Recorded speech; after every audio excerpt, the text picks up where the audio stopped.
बेटा, मैंने आज ये 3 किलो दूध कर दिया है। लेकिन हम तो 2 लीटर लेते हैं ना। अरे तू क्यों चिंता कर रहा है? तेरे तो 2 किलो के ही पैसे लगेंगे। आज 1 किलो तू मेरी तरफ से पी ले, इसके पैसे नहीं लगेंगे। ऐसा क्यों चाचा आज? वो क्या है बेटा कि मैं कल से दूध देने नहीं आ पाऊंगा। वो दयाराम है ना, मैंने उससे बोल दिया है रोज दूध देने वही आएगा। ठीक है, तो मैं चलता हूँ। कोई परेशानी है क्या चाचा? नहीं नहीं, कोई दिक्कत नहीं, मैं ठीक हूँ। चाचा, आप 20 साल से आ रहे हो हमारे यहाँ। तब मैं छोटा सा था, आप तब से हमारे यहाँ दूध देने आ रहे हो। आप, मुझे ऐसा लग रहा है मुझसे कुछ छुपा रहे हो। बेटा, वो बेटी का रिश्ता पक्का कर दिया है, घर और परिवार अच्छा मिल गया है, यहीं पास के गांव में ही है। बेटा पढ़ा लिखा है लड़का, और सबसे बड़ी बात सरकारी नौकरी भी है। ये तो बहुत बढ़िया बात है, लेकिन इसमें कल से ना आने का क्या मतलब? बढ़िया बात तो ठीक है बेटा, लेकिन मेरे जैसे बाप के लिए बढ़िया के साथ साथ मेरे लिए ये बड़ी परेशानी भी है। यार, उन्होंने मेरी हैसियत से कुछ ज्यादा ही मांग लिया है। दहेज? हाँ, दहेज। वो क्या कहते हैं, मारुति की कौन सी गाड़ी है, गिफ्ट, विफ्ट, स्विफ्ट? हाँ हाँ, स्विफ्ट ही मांगी है। अब मैंने भी परिवार को देखते हुए, लड़के को देखते हुए, और अपनी बिटिया की खुशी के लिए और उसके भविष्य को देखते हुए मैंने भी हाँ कर दिया है। जो होगा देखा जाएगा। अरे वो बन्नो है ना, वो भी चली जाएगी। बन्नो, मेरी भैंस, मैंने उसका भी सौदा कर दिया है यार। सोच रहा था एक जमीन का छोटा सा टुकड़ा पड़ा है, उसे गिरवी रख दूंगा, लेकिन कोई ले ही नहीं रहा यार। अब मेरा और तेरा चाची का क्या, देख लेंगे जैसे तैसे। अब बेटी खुश रहे और क्या। चाचा, मुझे माफ़ कर देना। मैं आपकी मदद तो नहीं कर सकता, क्योंकि मैं खुद छोटी सी नौकरी कर रहा हूँ। नहीं नहीं बेटा, तुमने कह दिया और तुमने मेरी बात सुन ली, यही मेरे लिए बहुत है। तो चाचा, आप एक बार बात करो ना लड़के के घर वालों से कि वो इतना दहेज ना मांगे, कोई छोटी मोटी चीज़ ही ले ले। बेटा ऐसा नहीं होता है, वो सरकारी नौकरी वाला लड़का है। चाचा, आप एक बार बात तो कीजिए।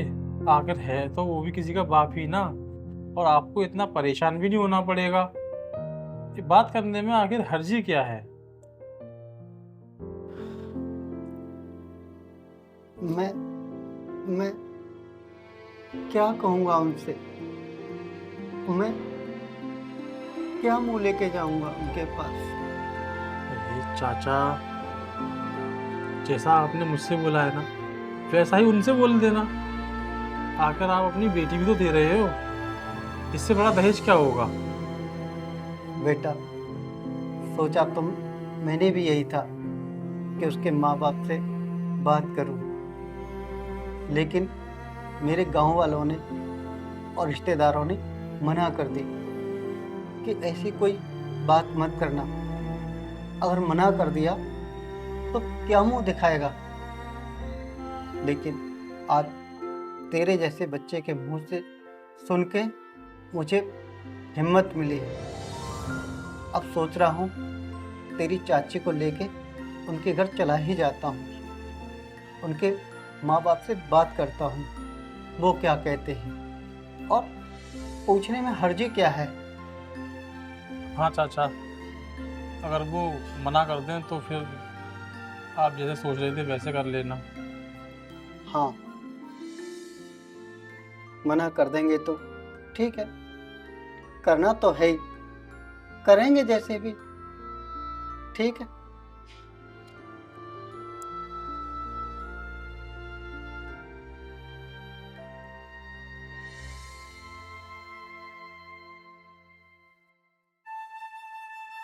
चाचा बहुत परेशान है ना?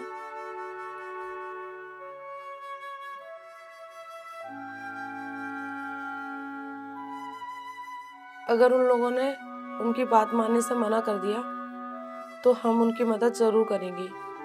हम कहाँ से करेंगे? तुम रुको 2 मिनट।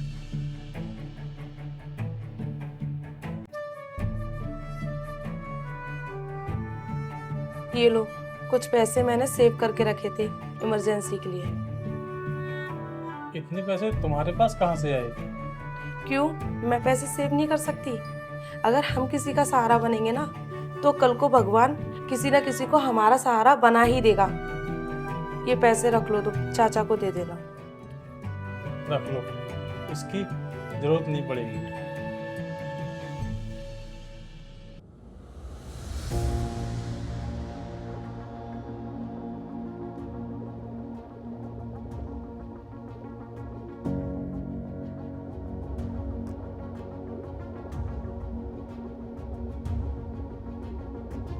लेकिन इस टाइम तक तो चाचा आ जाते हैं ना।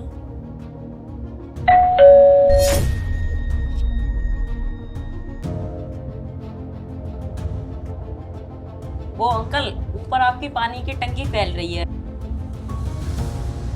मोटर बंद कर दो। ठीक है, मैं करती हूँ।